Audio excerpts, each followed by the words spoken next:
Bonjour chers amis internautes, on démarre la revue d'actu de ce mercredi 14 juin 2023 par la prochaine CAN qui est annoncée comme la meilleure jamais organisée par le secrétaire général de la CAF. Plus que 6 mois avant le retour de la Coupe d'Afrique des Nations qui se déroulera en Côte d'Ivoire au mois de janvier 2024. Si lors de la dernière édition disputée au Cameroun, quelques problèmes d'organisation ont été notés avec notamment le drame qui s'était produit au stade Olembe à Yaoundé, en début d'année prochaine, le pays des éléphants prendra toutes les mesures pour qu'on assiste à la meilleure CAN jamais organisée. C'est en tout cas l'assurance donnée par Véron Moussengo, le secrétaire général de la Confédération africaine de football. Parlant de CAN, les Lions ont tenu leur 6e séance d'entraînement hier mardi pendant presque 2 heures. Ils ont suivi les consignes d'Aliou Cissé et de son staff technique, notamment Régis Bogart. Pour autant, la tanière n'est toujours pas au complet avec les absences d'Iliman Ndiaye et de Moussa Niakhaté qui va rentrer de l'Angleterre ce jeudi avant le départ à Cotonou. Pour ces 2 matchs à venir contre le Bénin et le Brésil, Aliou Cissé ne pourra pas compter sur son milieu de terrain Pape Matar Sarr, mais aussi sur son latéral gauche Fodé Ballo-Touré. La durée d'indisponibilité des 2 joueurs est estimée à au moins 1 semaine.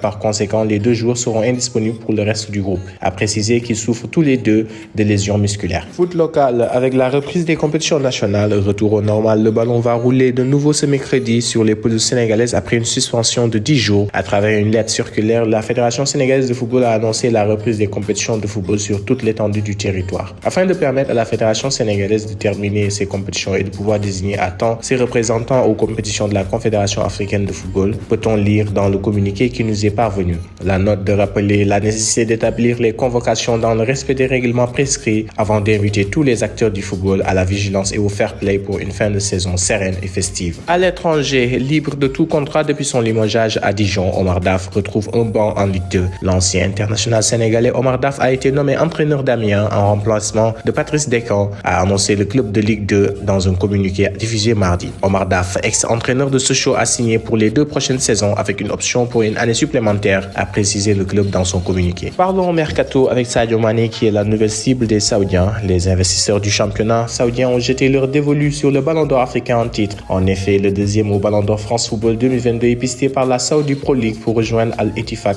Le club désormais dirigé par Steven Gerrard est désigné par le fonds d'investissement privé comme étant celui qui conviendrait le mieux à l'international sénégalais. En Espagne, c'est l'une des surprises à quelques jours du début officiel du mercato estival. Mikayil Ngor Faye va s'engager avec le FC Barcelone cet été. À 18 ans, le jeune défenseur sénégalais courtisé par plusieurs grands clubs européens à l'instar de Chelsea ou Dortmund a décidé de quitter la Croatie pour rejoindre le FC Barcelone. Toutefois, si on annonçait une transaction à hauteur de 5 millions d'euros, les Blaugrana devraient concrètement débourser 1,5 million d'euros selon les informations de Mundo Deportivo. En Suisse, le Sénégalais devrait même passer sa visite médicale ce mercredi. Un autre jeune qui devrait rejoindre un cadre européen, c'est Chernour. Alors qu'il arrive en fin de contrat avec le SL Benfica, le jeune joueur sénégalo-italien est sur le point de passer un nouveau cap dans sa carrière. Selon notre confrère italien Fabrizio Romano, le joueur de 18 ans va rejoindre libre le Paris Saint-Germain cet été. Les négociations se sont accélérées ces dernières heures et il ne s'agit plus qu'une question d'heure avant que sa signature chez les champions de France, puisque les parties se rapprochent d'un accord. Place au basket avec les Lions qui poursuivent leur préparation pour l'Afro-Basket 2023. La tanière a accueilli 2 nouvelles joueuses. Il s'agit de la meneuse américaine Ciala Dillard et l'intérieur Aïcha Fall qui sont arrivés lundi. Le groupe de 13 joueuses s'est entraîné à Marius Ndiaye. L'équipe nationale va poursuivre les entraînements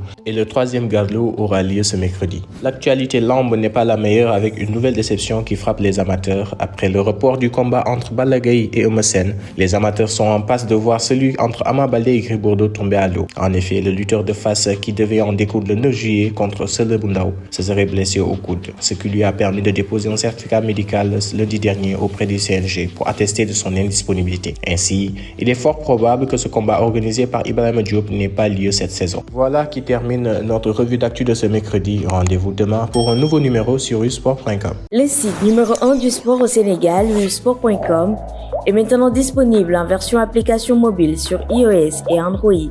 Retrouvez l'actualité du Sénégal pour tous les sports en direct sur votre téléphone: football, lambe, basket, sport de combat, athlétisme et bien d'autres disciplines. Toutes les statistiques des championnats sénégalais, les matchs, les résultats, les classements à suivre en direct sur votre application Busport.